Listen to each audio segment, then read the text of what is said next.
now we should probably keep our maritime theme, right? Mm-hmm. And we have two live guests this time.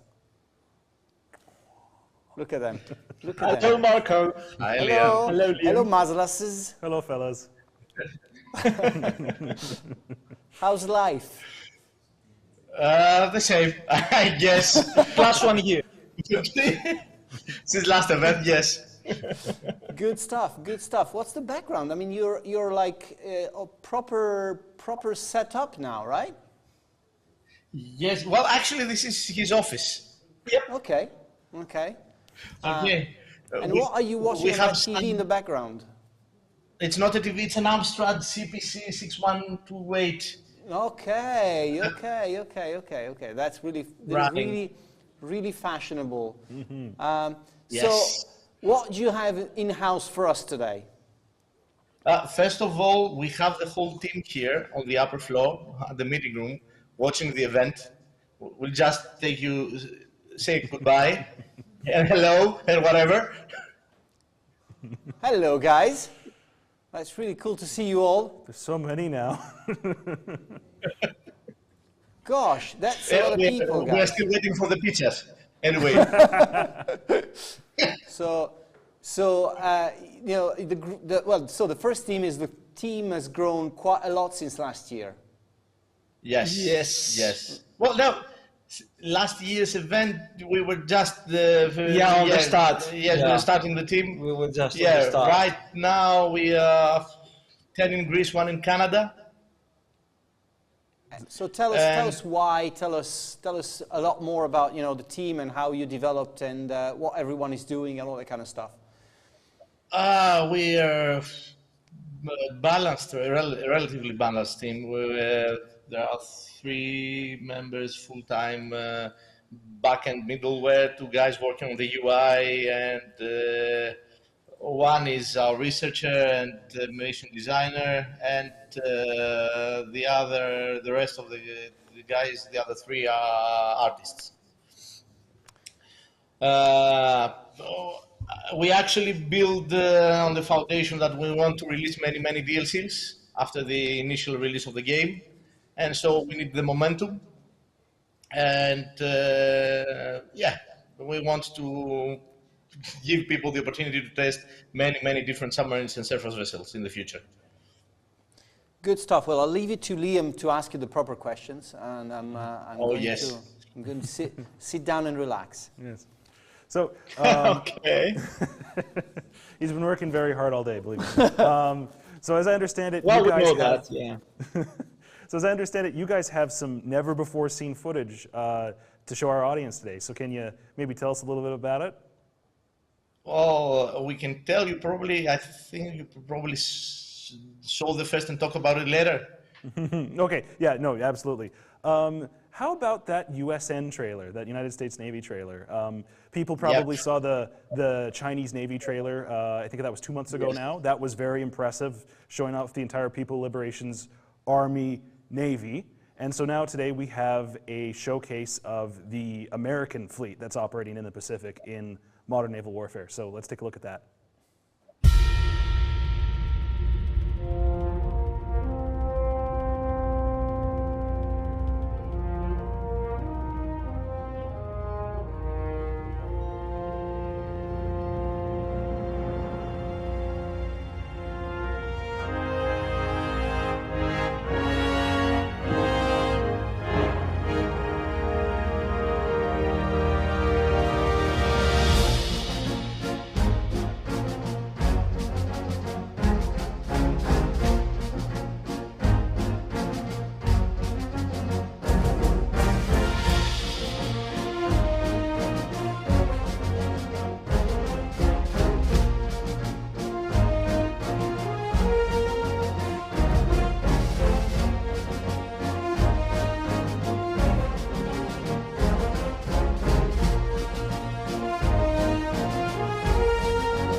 So that was a lot. There was a lot of American aircraft there, a lot of American ships.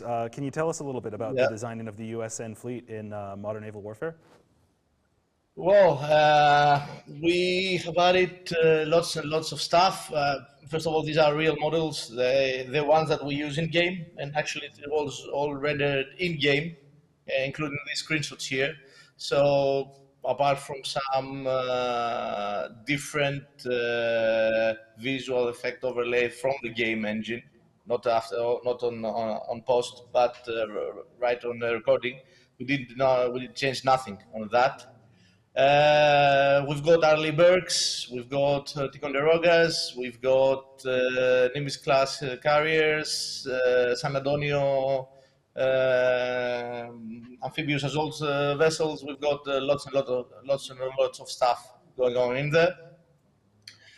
All operate with real physics, radars working. There are a couple of stuff that Eagle-Eyed people might get. Some ships are unstable, but we chose to leave all these details in there because they're actual recordings, and we're still work in progress on that. Great. So what you see is what you get. Yes. So we're not just getting pure combat ships with this, right? There's going to be logistical support craft. There's going to be all the things that make fleet operations possible. Yes.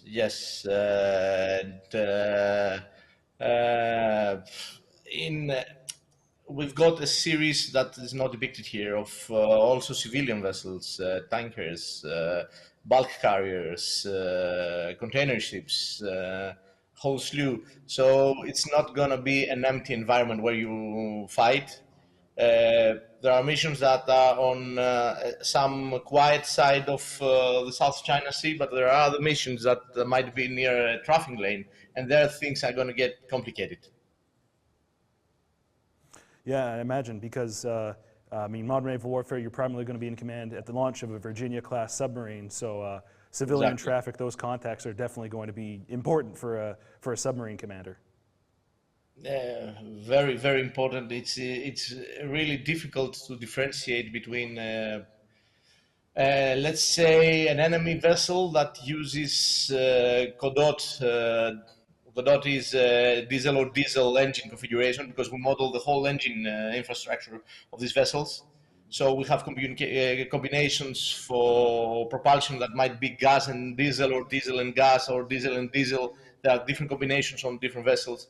And let's say you've got an enemy frigate, which is diesel and diesel, and moving on slow speed on the diesels, it will be very difficult for the sonarman to differentiate that from a merchant vessel at the area. Yeah, it's all really so there's a sound stuff. signature. Yeah, all really hardcore stuff for anybody that's interested in, living out a bit of a dream as being a sub commander, fighting in the South Pacific, South China Sea.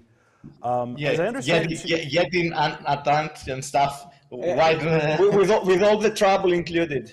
Yes. Headphones, sleepless nights. Yeah. So, as I understand it too, you guys also have a gameplay clip coming up here. So, how about we get that rolling and they can tell us all about it? Yes, this is meant to be voiceover by us. We took a scenario. We leave a P8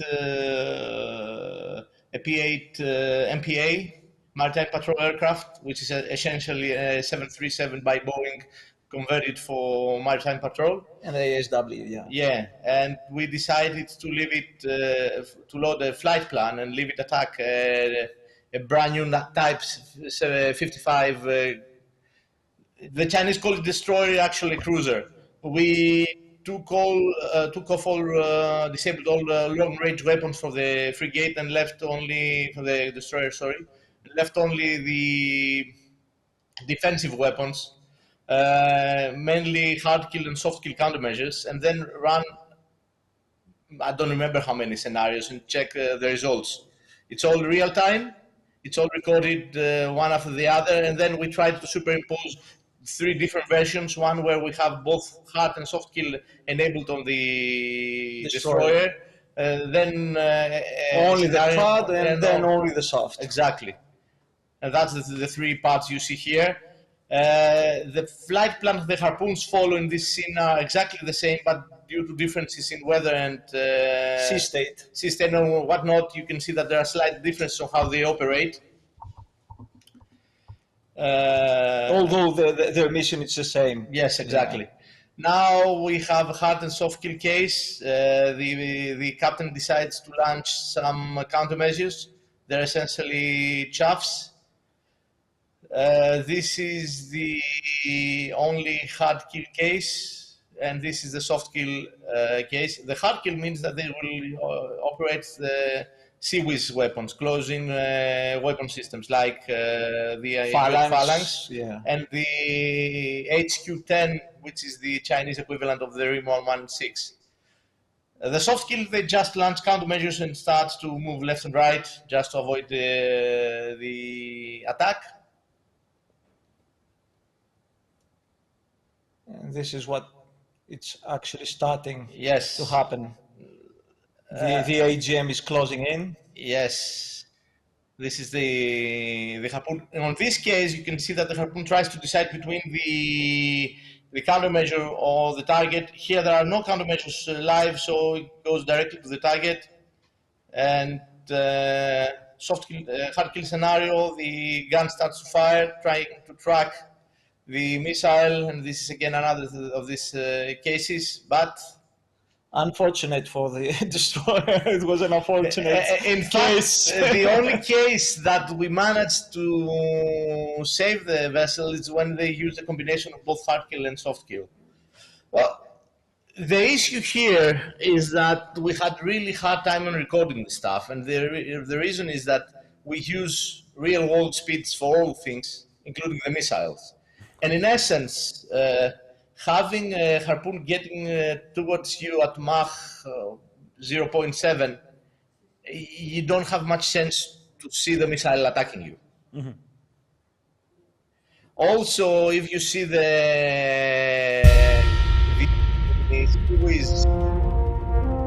missiles, they live very, very fast. They launch at something like Mach 2, Mach 1.5, so you just barely get a glimpse of that. We decided not to slow down everything, to play it on real time, and moving cameras left and right to just catch glimpses of the whole thing was pretty difficult. And imagine that it runs in real time, and the aircraft, the P-8 is something like 35 kilometers, 40 kilometers away from the target. The whole scenario runs in something like 3 minutes, and that's it. Sounds like an absolutely ultra-lethal, hardcore sim to play, and it sounds like for any submarine captain that's going to be into this going into this game, it's going to be a real challenge dealing with all these systems, learning them and refining it. Maybe easy to play, difficult to master this game. Well, the idea is that we tried to make the main menu as simple as the main UI as simple as possible. You can just enter with 3 clicks, quick mission, but what you do in the quick mission thing is totally different. Yes, it's very difficult to master all the things, all the operations, all the stuff we have in here. Now I'm watching the radar masts. We created very detailed models because the meter system, what they do, they actually take the real model you see here, and they use that to calculate cross-section returns from the radar signals. We don't feed any database or pre-baked information on yes, we just feed the model and the specifications of the radar that the sensor of the AGM, let's say, has. Yes. And it does what it has to do. Yes. What it would actually do. On one hand, this allows us to add models relatively fast because we only need an accurate model for the ship, and it will operate within the bounds of the sensors and the physics and the world that we make. But on the other hand, we need really, really detailed models, because a blank model, a model without too much detail, it won't operate correctly. So the thing is that the visual thing with the background thing with the back end somehow are in combination. Yeah, they are connected. And they are connected. So we've had a couple naval logs over the past year, and if you have missed those, check out the Matrix website. We have a bunch of Navy logs that talks about the mechanics and the ships being implemented into modern naval warfare. There's been a focus on ships recently, the models themselves, the People's Liberation Army Navy, we already mentioned, and then the USN here. So tell us a bit about over the last year, all the ships, all the aircraft that have been modeled, because it seems like there's been a massive increase in the number of units that are currently being implemented.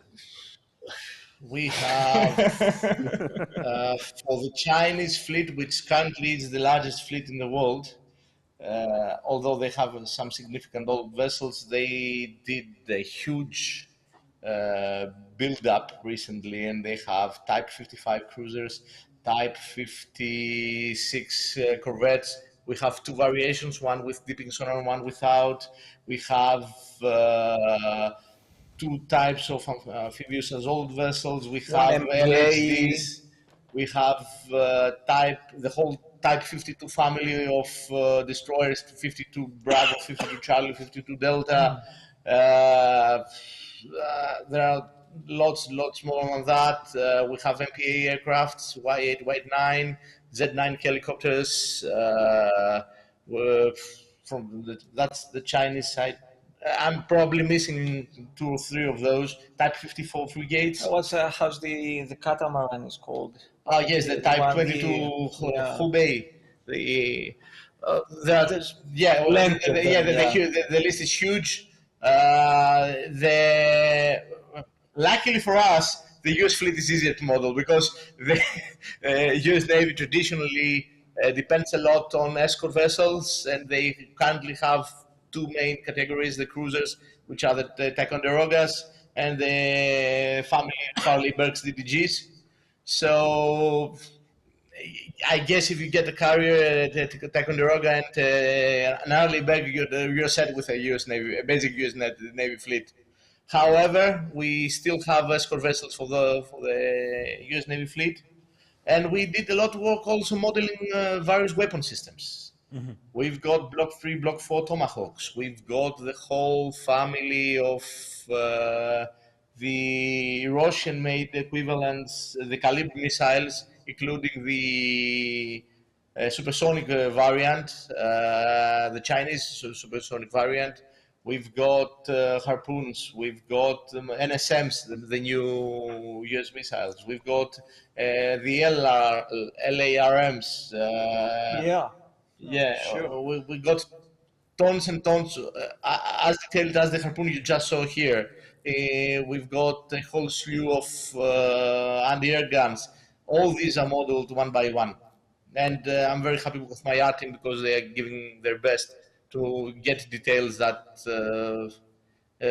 usually you might miss when you model something. Of course, he's marketizing his department. Yes. Well, I have to say at that point, I have to say something about my department. So of course, I'm happy with my development team, because everything you see, it wouldn't be alive right now.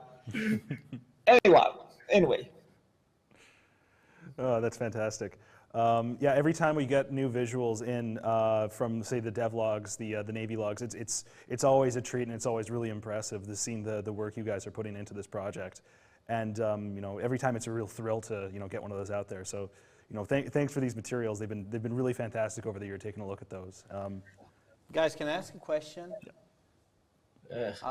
Usually, when you start that way, I don't like it. Why? I think I'm going to ask a hard question now. As always. Let me think about it. How do I put it? When do you think we're going to have a beta going? It's I'm not within the asking year. to commit, just commit. It's within the year. Okay. So it's the next within the next 3 months. We're within. Actually, right now we have most physics laid down. We're missing a couple of fixes on internal stations, but there are things we would like to show you and we didn't, like the fully operating mapping system we've got, fire control systems that we have up and running. But it will take way too long to present all this stuff. People right now are building mission design. To be honest, we usually when we have to produce a video for you guys, we just take what we've done last week. Yes. We model it and then we edit it and give it to you. So we are working currently on mission design and campaigns. Actually, on the countermeasures, this video you saw, we've got a small image. It's real-world coordinates, and that's one of the systems we use to feed the mission data in. The systems actually follow real-world coordinates. So right now we're working on the system that designs missions. In essence, he's telling you that from the second video, you saw a loaded mission. Yes. Okay. So I guess we're right now on our way for beta, sooner hopefully than later, but it's within the year. Okay, cool. That's good to know, because people, of course, in the chat were asking, you know, when, and I wanted to tell them from the loud. Tell them, please tell them, Marco. I'm sorry to interrupt. Tell them that's my question too. I wake up every morning and I say when. So it's Yanni's fault then. No, but it doesn't matter. It's always my fault. I know. It's like, you know, it's always the brother's fault. It's like that. It's like that. And the hierarchy goes up, and I'm the older. It's important that we get a time frame, because I think that you know, there has been a lot of you know, questioning about, you know, what was missing to get to the point. And my last question, and I'll let you go, is what has been so far the hardest thing to get to this point, and what is it that is your biggest challenge to get to beta and finally get the game done? I think we would be ready by last year if there wasn't a professional component on this product. Okay. So at some point we decided that if we are to model, to make stuff for professional market, we need to create some infrastructure that will help on both versions of the product, commercial and professional. We had to create a whole Python API for the mission design, for instance. That's what we are working right now, in order to give the professional market a chance to build their own missions as far as complicated as they like. And then we're going to have a visual, in the future, visual mission editor for all the rest of us, the commoners. We had to build stuff that can be extended, both for DLCs, but because at any given time you might get a professional client saying, okay, guys, we need this new user interface for the sonar. And we need to have the infrastructure to build that. What we did essentially is we exchanged initial development time to make our lives easier in the future. Right now, it's far easier for us to introduce a new fleet. Like, let's say we decide in the future to put the German fleet, or I don't know, the Greek fleet, or the Spanish fleet, or the Japanese fleet, or whatever. Mm-hmm. So we need to build the models. We decided not to use database figures. So Dimitris and his team had to create whole GPU-based calculation things to work for sonar, radar, everything, physics, sound bouncing, whatever. So right now we build the model. We put some basic characteristics like the engine configuration, propulsion, number of blades on the propellers, which are all modeled. And we have this thing working as it should be inside the environment. In order to build all this infrastructure, it took time. and needs lots of testing, because we want to be accurate, we want to be correct. Testing, research, Yes. In a great amount of divisions. I mean, in many aspects, physics, oceanography, Not last week. whatever you think it's in there. The week before, we took 2 or 3 days of my life trying to calculate from photos the exact dimensions of the propellers of the Chinese vessels, because we got wrong performance data when we put them in the water compared to the real thing. Yeah, so we put what actually happened is that we put the model inside the MW, and then we benchmarked its performance, and from the research it wasn't reaching the proper speeds that we expected. So we found out that it wasn't a problem with the physics, but it was a problem with the size of the propeller. Which was 5 meters, let's say, and it should have been 4 meters and 30 centimeters.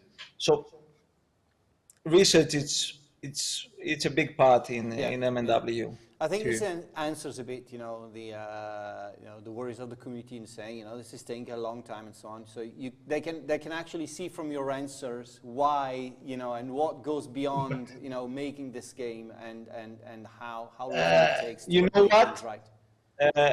Back in the starts, when we started with MNW, we actually gave our word to the community that MNW is going to be as realistic as is, at least as its predecessors, the older simulators of modern submarines. And I think that at that point we have surpassed. We're far more complicated and in depth with details from what we even expected to be. But it's coming along. I mean, you can't stop it. Right now, right now, from the models we can see the estimations for some hopeful Chinese, in this case vessels. The estimations, the ONI of Naval Intelligence might have made wrong.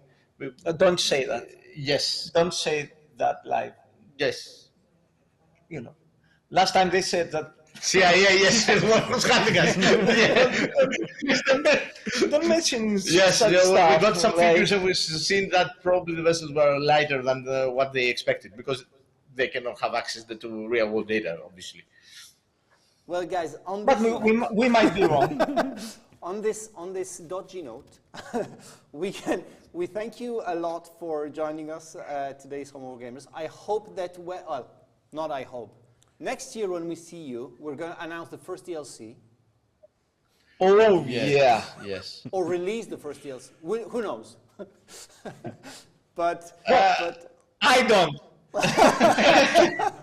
You can see the wheels starting to turn and the panic starts to set in.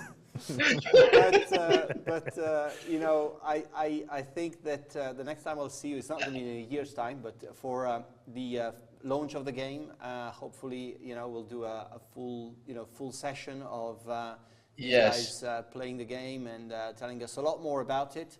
But for the moment, for the time being, thanks a lot for joining us, and we'll see you in a couple of weeks' time. Bye. Bye, Marco. Bye, Liam.